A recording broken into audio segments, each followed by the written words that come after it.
Recording on हो चुकी है।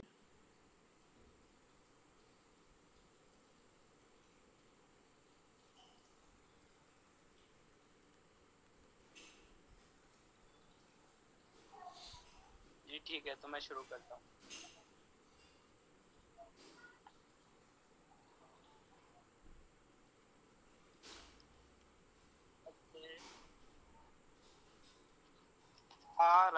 राष्ट्रीय राजन्य सूक्त प्रारंभ होगा। यजुर्वेद अध्याय 22 मंत्र 22।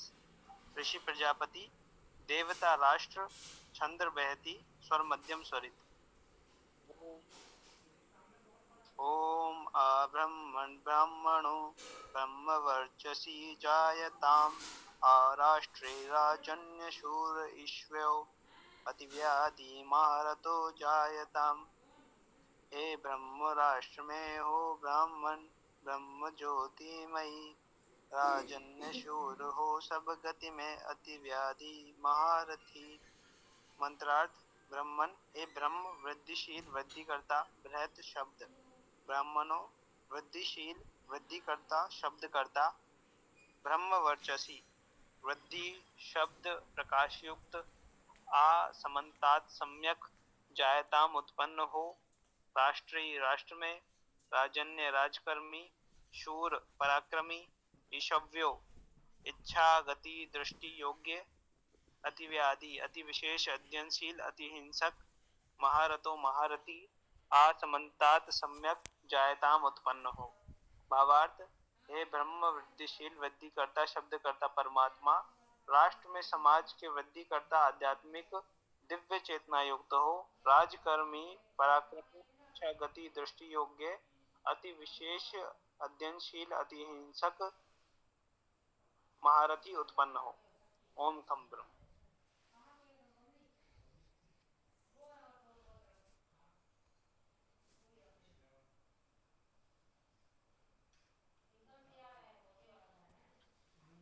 ओम खम ब्रह्म।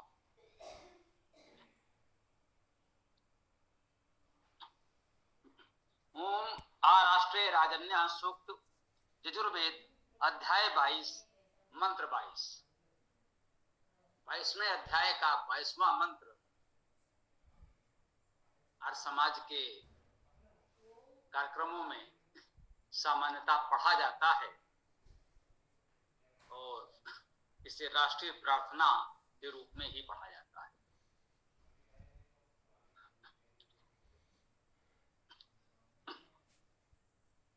ऋषि प्रजापति है, आइए इसको समझ लें। इस मंत्र का ऋषि प्रजापति है, प्रजा का अधिपति है। प्रजा हम जानते हैं, प्रजा जन धातु है, प्रा उपसर्ग। जो प्रकर्ष रूप से उत्पन्न हुए हैं वे सब प्रजा हैं, प्रमुखता से उत्पन्न हुए हैं। उपसर्गों का उपयोग यही है कि वे धातु को बल प्रदान करते हैं, विशेषता प्रदान करते हैं। हम जन कहते हैं, जो लोग भी उत्पन्न हुए हैं वे सब जन हैं। यहां विशेष रूप से कहा गया प्रजा, जो विशेष रूप से प्रमुखता से जन्मे हैं, अर्थात जन्म में कुछ विशेषता कुछ प्रमुखता की भावना की जा रही है। और ये जो प्रजा है उसका अधिपति है प्रजापति, वो इस मंत्र का ऋषि है। इस मंत्र को समझना है, जानना है, अपनाना है, उसका उपयोग करना है, लाभ उठाना है, तो हमें प्रजापति होना है। केवल अपने तक सीमित न रहें, हम केवल अपने परिवार के पालनहार न हों, कुलपति न हो, प्रजापति हो। राष्ट्र की बात है, क्योंकि इसका देवता राष्ट्र है। हम करें राष्ट्र आराधन, हमें राष्ट्र की आराधना करनी है, तो राष्ट्र में जो भी प्रजा है, इस राष्ट्र में जो भी उत्पन्न हुए हैं, उन सब का जो अधिपति है वो इसका ऋषि है। वो भावना इस मंत्र के लिए महत्वपूर्ण है कि हमें संपूर्ण प्रजा का अधिपति होना है, पालन करता होना है, शासन करता होना है, सुव्यवस्था स्थापित करने वाला होना है, तो वो प्रजापति होकर के हम इस मंत्र के देवता राष्ट्र का आराधन स्तुति कर सकते हैं। आइए इस मंत्र या सूक्त जो भी कह लें, यजुर्वेद में अध्याय 22 का 22वां मंत्र है ये, जिसे हम लोग आराष्ट्रीय राजन्यास सूक्त कह रहे हैं। तो इस मंत्र या सूक्त का प्रथम चरण आज हम लोग प्रस्तुत करते हैं। ओम आब्रह्मन् ब्राह्मणो ब्रह्म वर्चसी जायताम् आराष्ट्रे राजन्याः शूरैः सभ्यो अतिव्याधि महारथो जायताम्। यह जायताम इसका अंत्यानुप्रास कह लें, तुक कह लें, काफिया कह लें, इस मंत्र में हमको प्रमुखता से मिलेगा। आ ब्रह्मन ब्राह्मणो ब्रह्म वर्चसी जायताम। हम प्रार्थना कर रहे हैं, ब्रह्मन ये शब्द संबोधन कारक में है। हे ब्रह्म, हे वृद्धिशील वृद्धिकर्ता, ब्रह धातु है, अभी भैया ने पढ़ के बताया भी आपको। ब्रह धातु का अर्थ शब्द करना, वृद्धि करना प्रमुखता से है। तो हे ब्रह्मन, हे वृद्धिशील शब्दकर्ता, हम वेद में मुख्य संबोधन तो परमेश्वर को ही करते हैं, परमात्मा ही को ही करते हैं। वही ब्रह्म सबसे बड़ा है। राष्ट्र को देवता कहा जा रहा है, तो इस ब्रह्म का संबोधन राष्ट्र को भी मान सकते हैं। राष्ट्र शब्द का अर्थ भी हम जानते हैं। शाब्दिक अर्थ में राष्ट्र का क्या अर्थ हुआ? राजदीप्तो धातु से राष्ट्र शब्द की निष्पत्ति है। राष्ट्र का अर्थ भी हुआ प्रकाश, प्रकाशमान। स्वराष्ट्र, स्वराज्य आता था तो हम कहते थे अपना प्रकाश। यह राष्ट्र है प्रकाशमय। जो हमारा राष्ट्र हो, समाज हो, वो प्रकाशमय हो, इस भावना से हमने उसे एक शब्द दिया है, नाम दिया है राष्ट्र। तो हम कह रहे हैं, आ ब्रह्मन, हे ब्रह्म, हे वृद्धिशील वृद्धिकर्ता, हे परमेश्वर, या हे हमारे राष्ट्र। ब्रह्मन वृद्धिशील वृद्धिकर्ता का संबोधन परमेश्वर के लिए आध्यात्मिक अर्थ में पूर्णता उपयुक्त है। क्योंकि इसकी देवता राष्ट्र है, तो हम उसको भी ध्यान में रख सकते हैं। आ उपसर्ग है ब्राह्मणो, जो ब्राह्मण है, ब्रह्मन, ब्रह धातु है वृद्धि करना, शब्द करना, मन ये मत प्रत्यय है, उससे युक्त। जो वृद्धिशील है, जो शब्द करता है, शब्दमय है, शब्द युक्त है, वो ब्राह्मण। ब्रह्म शब्द का भी वही अर्थ होगा, ब्रह्म से ही ब्राह्मण बन रहा है। देखिए यहाँ ब्राह्मण कहा संबोधन में, यहाँ ब्राह्मणों कहा कर्ता कारक एक वचन। तो जो वृद्धिशील है, शब्द करता है, जो अपने शब्दों से, वाणी से, विद्या से, सदुपदेश से राष्ट्र और समाज की अभिवृद्धि करता है, वो ब्राह्मण है। कह रहे हैं ब्राह्मण कैसे हो? ब्रह्म वर्चसी जायता। इस राष्ट्र में ब्राह्मण हो, वृद्धिशील शब्दकर्ता, विद्वान उपदेशक हो, वे ब्रह्म वर्चसी हो। ब्रह्म का अर्थ पुनः शब्द वही है ब्राह्मण में, और ब्राह्मण में वही यहाँ ब्रह्म वर्चसी है। ब्रह्म का अर्थ वृद्धि, शब्द, विद्या। वर्चसी वर्चस का अर्थ है प्रकाश, वर्च धातु का अर्थ है प्रकाश करना, प्रकाश होना।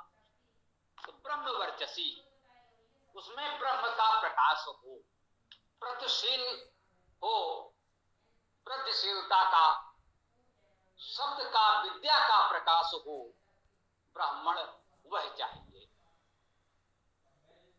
इसमें वाणी का, विद्या का प्रकाश हो, प्रगतिशीलता का प्रकाश हो, आगे बढ़ने और आगे बढ़ाने का उत्तम प्रकाशमय भाव हो, तो ऐसा ब्रह्म वर्चसी जायताम उत्पन्न हो। राष्ट्र उन्नत हो, उसके लिए आवश्यक है कि उसमें ऐसे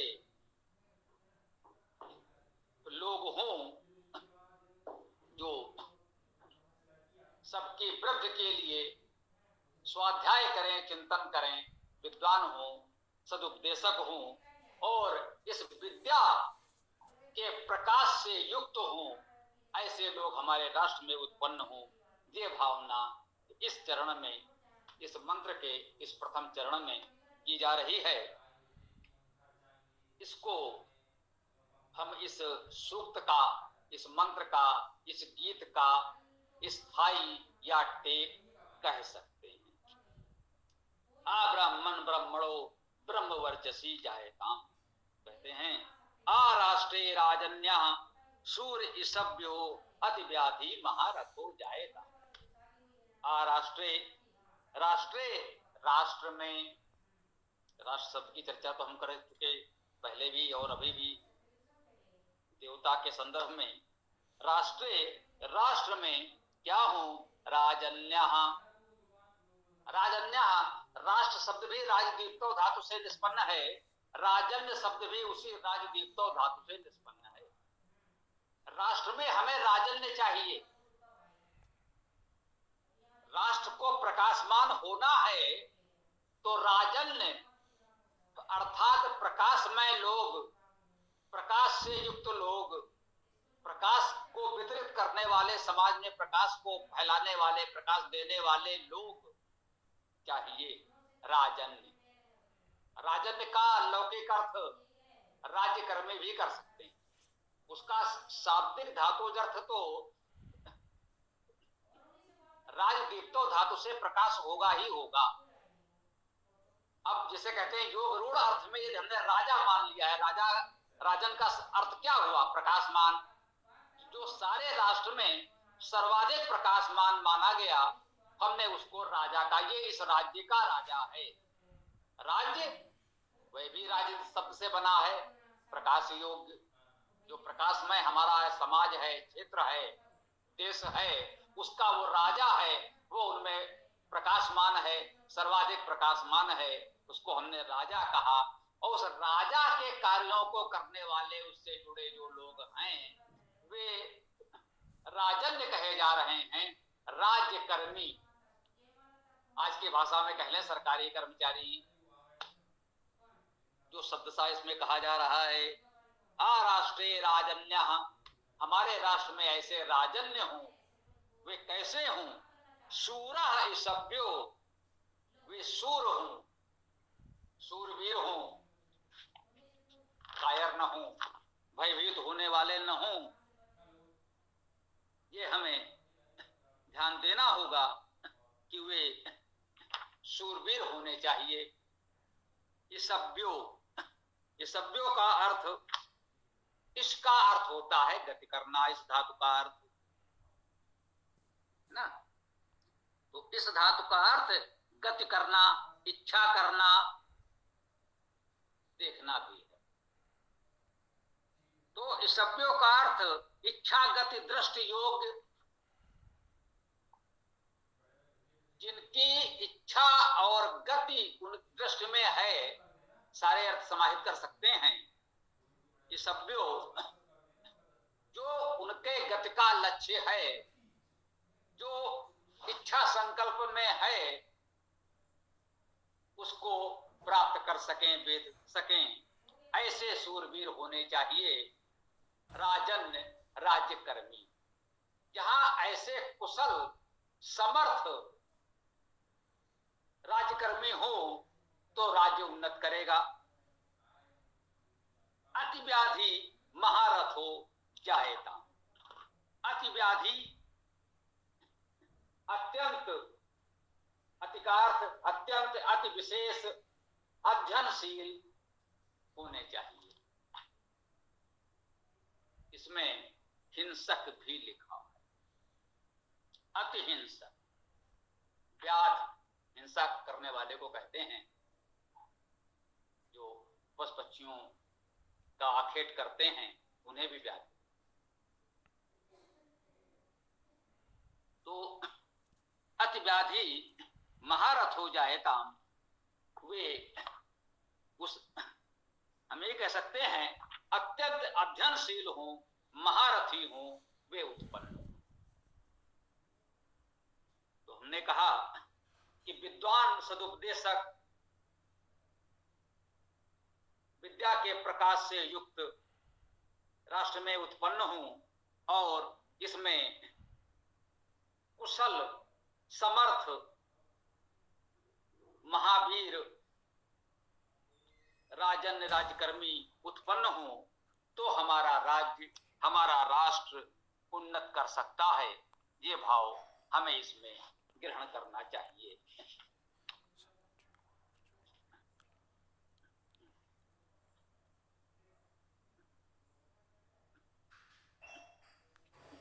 इसका दूसरा बंध, दूसरा भाग देखते हैं। ओम दोग्धी धेनु वोडा अनड्वान आसु सप्ति पुरंदी योषा जिष्णु रथेष्ठा सभेयो युवा आ अस्य यजमानस्य वीरो जायताम। हम ईश्वर से प्रार्थना ही कर रहे हैं कि हमें अपने राष्ट्र में क्या चाहिए। दोग्धी धेनु, दोग्धी का अर्थ है दुहने वाले, दुहने योग्य, जिन्हें जो दुह सके और जिन्हें दुहा जा सके। धेनु प्रिय पालन करने वाले। धेनु किन्हें कहते हैं? धाय माँ भी होती है, वो भी इसी से बना है, धे धातु है, पालन करना। जन्म देने वाली माँ जननी, और यदि किसी कारण से किसी और को उसका पालन करना पड़े तो वो धाय माँ पालन कर रही है, जन्म नहीं दिया है, कोई बात नहीं। तो धेनु पालन करता, जो प्रिय हैं, पालन करने वाले हैं, इसका एक अर्थ प्रिय होना है और पालन करना। धेनु वोढ़ा वहन करने वाले, ये वह धातु है, वहन करना, वह धातु से वहन बना, वहन करना। किसी से वाहन बनता है जो वहन करता है। तो बूढ़ा वहन करने वाले अनडवान, अनडवान अपतनशील, अपतित, जो वहन करने वाले, जो इस समाज का, राष्ट्र का वहन करें, ऐसे जननायक कैसे हों जो कभी पतित न हो, अपतित रहें, जिनका पतन न हो सके, जो अपने कर्तव्य से, नैतिकता से, चरित्र से पतित न हो। ये भावना हम सब कर रहे हैं। आशु, आशु, आशु शब्द का अर्थ है तीव्र गति युक्त और व्यापक। अश्विना सूक्त हम लोगों ने पढ़ा था, उसमें ये अर्थ ग्रहण किया था। अश्व धातु है, इसका अर्थ व्यापक होना भी है और शीघ्रकारी, शीघ्र चलना भी है। तो शीघ्र पहुंचने वाले, शीघ्र चलने वाले, वेगवान, तीव्र गति युक्त जो कहा गया है, वेगवान कह सकते हैं। और व्यापक तो है ही। आशु का अर्थ हो गया वेगवान, व्यापक, शक्ति ही, शक्ति ही पूर्ण ज्ञान युक्त, पूर्ण ज्ञान युक्त, जिनको पूरी जानकारी हो, पूर्ण विद्या हो, ये कहा जा रहा है। सह धातु का अर्थ समूह बनाना, समवाय होना और पूरा जानना, इस प्रकार का अर्थ इसका है।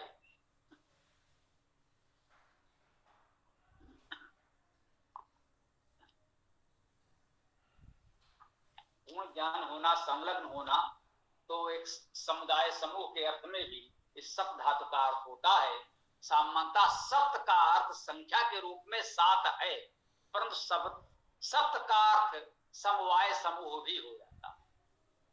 तो आवश्यक नहीं है कि वो संख्या 7 ही बताए, यहाँ तो सप्त ही है, कोई इसका अर्थ 7 युक्त भी कर सकता है, परंतु हमें ऐसा प्रतीत हुआ कि यहाँ पर इसका संख्या के स्थान पर धातु वाला अर्थ अधिक उपयोगी है। यद्यप संख्या भी है, वह अर्थ भी हम बहुधा ग्रहण करते हैं, उसे कहीं से भी अनुचित या असत्य नहीं कहा जा सकता। इस मंत्र में हमको प्रतीत हुआ कि यहाँ पर पूर्ण ज्ञान होना, संलग्न होना, समुदाय समवाय बनाने वाली बात और पूर्ण ज्ञान वाली बात अधिक उपयुक्त है। तो वे अश्वकारी हूं, सप्ती ही हूं, पूर्ण ज्ञान विद्यायुक्त हूं, पुरम थी, जो पुर को धारण करने वाले हो, पुर आगे अग्रसर, जो आगे बढ़कर धारण करें, जो समाज के दायित्वों को धारण करने में आगे बढ़कर आ जाएं, पीछे ना हटे। जब भी राष्ट्र के लिए, समाज के लिए कोई आवश्यकता हो तो पुरंधी हो, आगे बढ़कर उस दायित्व को धारण करने वाले हों, ये ठीक है, हम करेंगे। योषा, योषा युष धातु का अर्थ है हिंसा करना। देखिए, राष्ट्र का सूक्त है, जिस मंत्र, जिस सूक्त के देवता ही राष्ट्र हो, तो उसमें एक गुण ये चाहिए, योषा, अर्थात हिंसा करने वाले की। इस धातु का अर्थ हिंसा करना और कोई अर्थ है ही नहीं। यदि हम चाहें भी, मान लीजिए कि हम ऐसा भाव रखें कि नहीं, हिंसा की बात ठीक नहीं है, तो हम कोई दूसरा अर्थ करना चाहें, तो हम यही निवेदन करेंगे, जब दूसरा अर्थ उपलब्ध ही नहीं है तो हम क्या कर सकते हैं, हम चाहें या ना चाहें, हमें स्वीकार करना होगा। यदि एक से अधिक अर्थ होते तब तो ये चयन करने की स्वतंत्रता हो सकती थी, हम कह देते नहीं भाई, हिंसा वाला अर्थ उचित नहीं है, ये वाला अर्थ ग्रहण करने, परंतु यहाँ पर दूसरा कोई अर्थ है ही नहीं। युष धातु का अर्थ हिंसा करना, मारना ही है, तो योषा का अर्थ हुआ हिंसा करने वाले, मारने वाले। राष्ट्र का निर्माण केवल विद्या, कला, कौशल, दया, नैतिकता से ही नहीं होता। यह भी महत्वपूर्ण है कि जब शत्रु प्रबल हो, आक्रमणकारी हो, या समाज में हमारे भीतर ही हिंसक लोगों का प्रकोप बढ़ जाए, तो उन हिंसकों के हिंसा करना आवश्यक हो जाता है। इसके लिए विधि विधान से, व्यवस्थित रूप से राष्ट्र की रक्षा के लिए हिंसा करने वाले वीर योद्धा भी चाहिए। हम सैनिकों को अहिंसा नहीं सिखा सकते, अहिंसा नागरिकों के लिए, समाज के मार्गदर्शकों के लिए है। हमें क्रोध पर नियंत्रण करना चाहिए, हमें अहिंसक होना चाहिए, हमें सबका भला सोचना चाहिए, कोई हमको कोई अपशब्द भी कह जाए तो सहन कर लेना चाहिए। हाँ, हमारे जैसे लोगों के लिए ये गुण आवश्यक है, अवश्य होने चाहिए, परंतु जो सैनिक सीमा पर है उसको यदि हम ये उपदेश देंगे तो ये उचित नहीं होगा, उसके कार्य के अनुरूप अनुकूल नहीं होगा, वो अपने कर्तव्य का निर्वहन उचित तरीके से नहीं कर सकेगा। उसको क्रोध भी चाहिए, हिंसा भी चाहिए, शत्रु सामने हो तो हमें वहां दया ममता नहीं दिखानी होती है, वहां तो मारो या मरो की स्थिति जब होती है तो फिर यही बात है, या तो हम शत्रु को मारें या फिर वो हमें मार देगा। तो सैनिकों के लिए यह उचित माना गया है। तो हमें क्या चाहिए, हमें ऐसे योषा अर्थात हिंसक भी चाहिए जो शत्रुओं को मार सकें। जिष्णु, जी धातु का अर्थ है जय करना, जीतना। जिष्णु अर्थात विजेता, विजय की इच्छा रखने वाले। जो विजय की इच्छा रखते हैं ऐसे सैनिक योद्धा हमें सेनापति चाहिए। रथेष्ठा, रथों पर स्थित अर्थात रथी। पदाति अर्थात पैदल सैनिक होते हैं। अश्वारोही घुड़सवार सैनिक होते हैं। हस्त सेना भी होती है अर्थात हाथी पर सवार होकर जो योद्धा युद्ध करते हैं। और रथ सेना होती है, जिन रथों पर सवार होकर हमारे योद्धा युद्ध करते हैं उन्हें रथी महारथी कहा जाता है। ये 4 प्रकार की सेनाएं होती थी प्राचीन काल में। इन्हीं को चतुरंगिणी सेना कहा जाता था। सेना के 4 विभाग, पदाति अर्थात पैदल सेना, अश्वारोही घुड़सवार सेना, और हस्त सेना हाथियों वाली सेना, हाथियों के सवारों की सेना, और रथ सेना रथी महारथियों की सेना।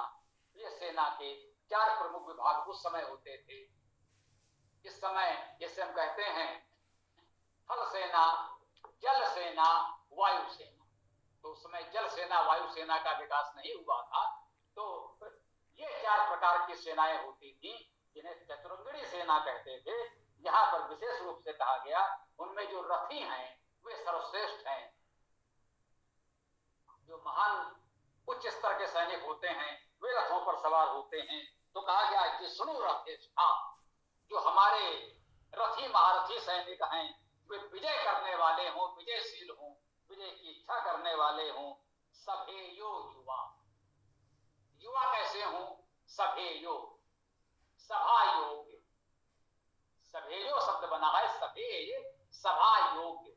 सभ्य शब्द भी ऐसे ही बना है, सभा योग्य। युवा कैसे हों? जो सभा के योग्य हो। किसी सभा में बैठ गए तो उन्हें इतना ही शिष्टाचार नहीं है कि सभा में कैसे बैठना है, कब बोलना है, कैसे बोलना है। इतना शिष्टाचार नहीं है, इतनी योग्यता नहीं है कि सभा किस विषय की है उस विषय की उचित जानकारी हो, तब तो सभा में बैठ सकेंगे। तो हमारे युवा सभेय हों, कह रहे हैं सभेयो युवा। हम युवाओं को इतनी विद्या प्रदान करें, इतना हम उन्हें कुशल बनाएं कि वो सभाओं में उचित प्रकार से अपनी बात रख सकें, प्रतिनिधित्व कर सकें। युवा इतने सुयोग्य विद्वान कुशल हों कि वे सभा के योग्य हों। ऐसे युवा हमें चाहिए इस राष्ट्र के लिए, समाज के लिए। अस्य यजमानस्य वीरो जायताम।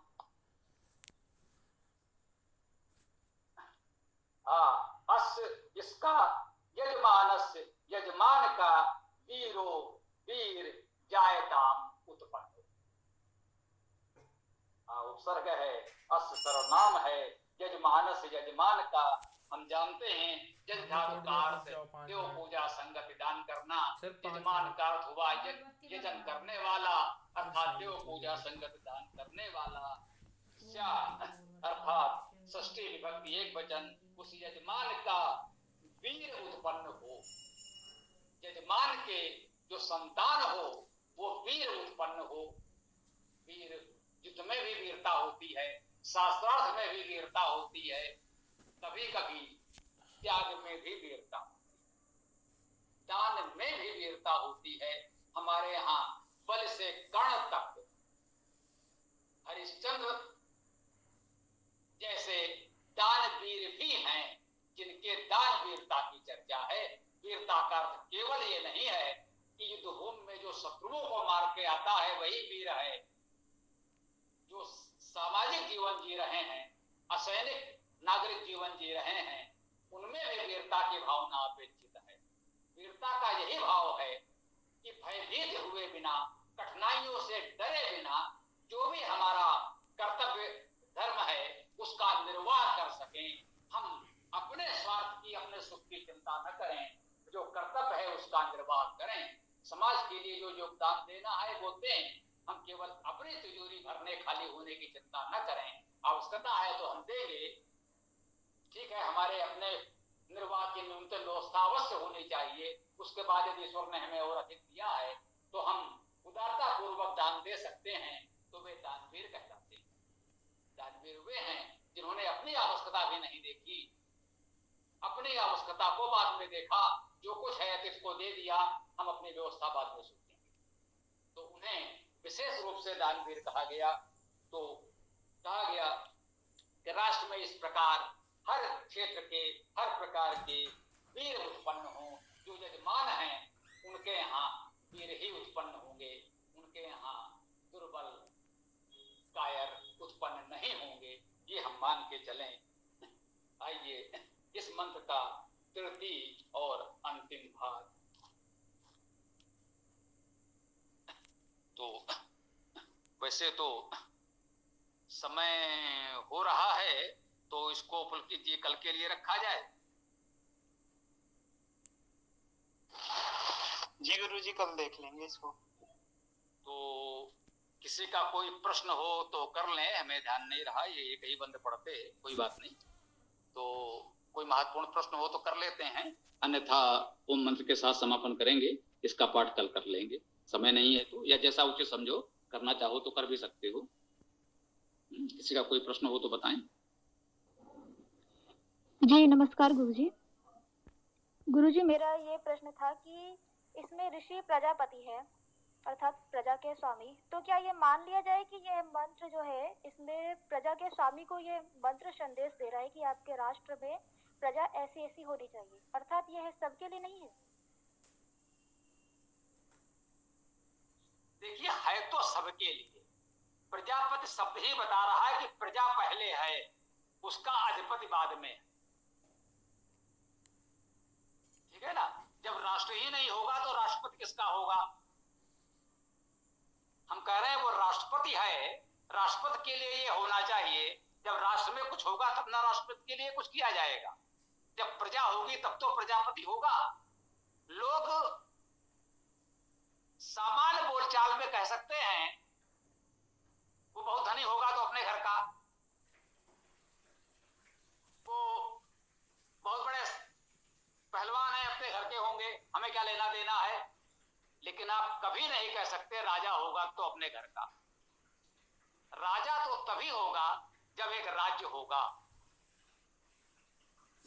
तो प्रजापति शब्द में ही यह निहित है कि प्रजा पहले है, अधिपति बाद में है। तो संपूर्ण प्रजा का प्रतिनिधि है एक प्रकार से, उसके ये भावना उसको रखनी चाहिए कि हमें प्रजा को इस तरह से तैयार करना है, ऐसा बनाना है, हमें वो व्यवस्था बनानी है कि प्रजा हमारी इस तरह से हो। ठीक है बेटा? जी गुरुजी, ठीक है।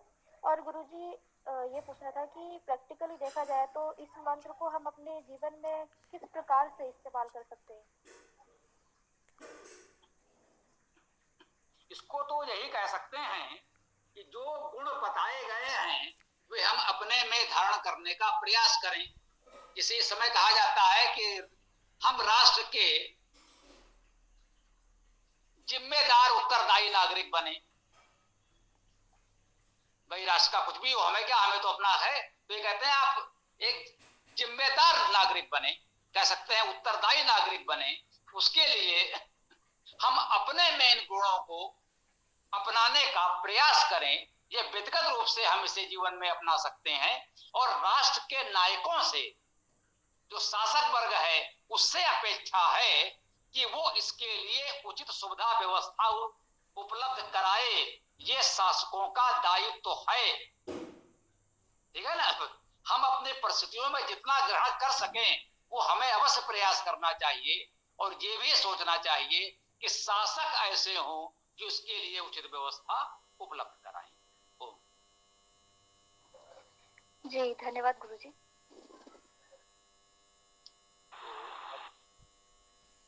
हाँ, और किसी कोई महत्वपूर्ण बात हो तो ले लें वरना। स्वामी जी नमस्ते। यहाँ एक शब्द आया योषा, तो जो पहले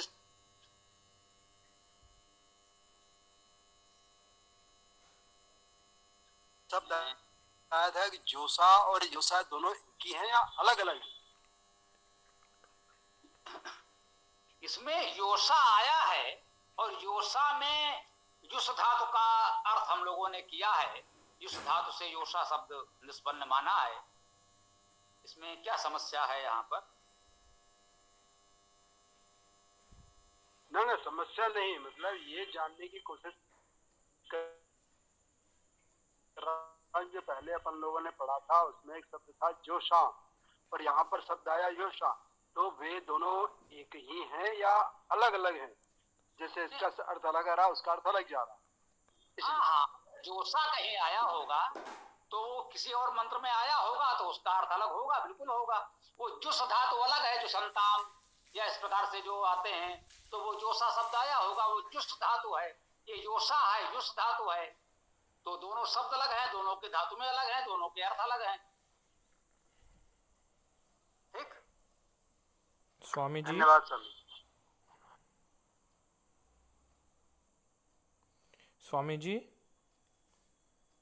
हाँ बोलो जी, जैसे अभी क्षत्रिय धर्म सिद्ध हो गया और ब्राह्मण धर्म तो सिद्ध हो ही गया, तो ऐसे ही चारों वर्ण सिद्ध हैं क्या वेद में? भाई जी, पहले तो ये भ्रम दूर कर लें, चारों वर्ण, ये चारों वर्ण जैसा कुछ नहीं होता। यजुर्वेद के 30वें अध्याय में मुझे लगता है 100 से अधिक वर्ण है, गिन लेना बढ़कर, मैंने गिने नहीं। आपके पास समय हो, यजुर्वेद का 3रा अध्याय देखिएगा और उसमें गिनिएगा कितने वर्णों का वर्णन है। तो चारों वर्ण जैसा कोई शब्द वेद के लिए तो नहीं होता, कहीं और होता हो तो होता हो, वेद में तो नहीं होता। वेद में अनंत व्यवसाय हैं, अनंत वर्ण हैं, जो समय के साथ कुछ समाप्त हो जाएंगे, कुछ नए आएंगे, ऐसा भी मानकर हमें चलना चाहिए। ऐसा नहीं कि वैदिक काल में जो वर्ण लिख दिए गए बस वही रहेंगे, क्योंकि पूरे समाज को केवल 4 खांचों में बांट दिया जाए, ऐसी भावना वेद की मुझे कहीं नहीं दिखी है। वेद में कहीं नहीं लिखा है कि पूरे समाज को 4 भागों में बांट दिया जाए। ठीक, जी धन्यवाद स्वामी जी। एक प्रश्न और है स्वामी जी। बोलो। वर्तमान में जो संविधान है स्वामी जी, क्या वो वेदों में बताए गए नियमों के अनुकूल है?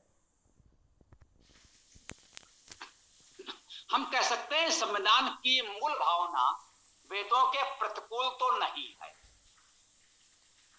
अगर कोई जो कहना चाहे कि नहीं वो वेद के अनुकूल नहीं है, तो मैं कहूंगा कि हाँ, वो वेद के अनुकूल ही है, प्रतिकूल नहीं है, वेद के अनुकूल है, ये हम कहेंगे। परंतु देश काल परिस्थिति के अनुसार उसको अपनाने के तरीके में कुछ नई बातें हमें लानी होती हैं, तो वो विधि विधान कहलाता है। यह संविधान है, यद्यप संविधान में भी संशोधन का प्रावधान है, एक अलग विषय है, वेद में संशोधन नहीं हो सकता, संविधान में हो सकता है। स्मृतियां प्राचीन संविधान ही हैं, जो समय समय पर परिस्थितियों के अनुसार वो लिखी गई, उनमें संशोधन होते गए, और किसी देश काल परिस्थिति के अनुसार उसमें कुछ ऐसी बातें भी आ गई जो आज हमको ठीक नहीं लगती, तो हम उसे परिवर्तन कर लेंगे, स्वाभाविक है। वेद सर्वकालिक सत्य है, ये ठीक है। तो वेद की मूल भावना को लागू करने के लिए देश काल परिस्थिति के अनुसार कुछ विधि विधान हमें बनाने होते हैं, और वेद की मूल भावना का उल्लंघन न हो, हम इसमें केवल इतना देख सकते हैं। और मैं कह सकता हूं सामान्य रूप से संविधान में ऐसा कुछ नहीं है जिसे हम बिल्कुल वेद के विरुद्ध कह सकें। ठीक, बहुत बहुत धन्यवाद स्वामी जी महाराज। तो और किसी की कोई बात हो तो बताएं, या फिर समापन की ओर बढ़ें ओम मंत्र के साथ, जैसा उचित समझे। पुलकित जी, है कोई प्रश्न? जी, तो समापन करते हैं। हाँ बेटा, क्या है कि 3 बंद पढ़ने हैं या केवल ओम मंत्र पढ़ना है, ये तुम्हारी इच्छा है। जी गुरु जी, समापन ही कर देते हैं अब। जी, ओम यो असो आदित्य पुरुषः सो असो अहम ओम खम ब्रह्म। सभी को नमस्ते। ओम यो असो आदित्य पुरुषः सो असो अहम ओम खम ब्रह्म। सभी साथियों को सादर नमस्ते। ओम यो ओम असो यो असो आदित्य सो अहम ओम खम ब्रह्म सभी को सादर नमस्ते। ओम यो असौ आदित्ये पुरुषः सो असौ अहम ओम खम ब्रह्म सभी को सादर नमस्ते जी। ओम यो असो आदित्ये पुरुषः सो असो अहम ओम खम ब्रह्म सभी को सादर नमस्ते।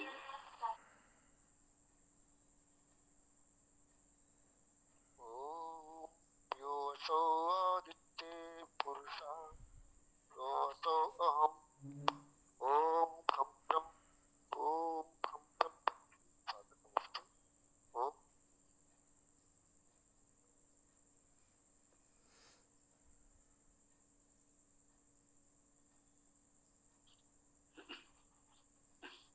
आज प्रातःकाल सत्र में भी बहुत अच्छी चर्चा हुई।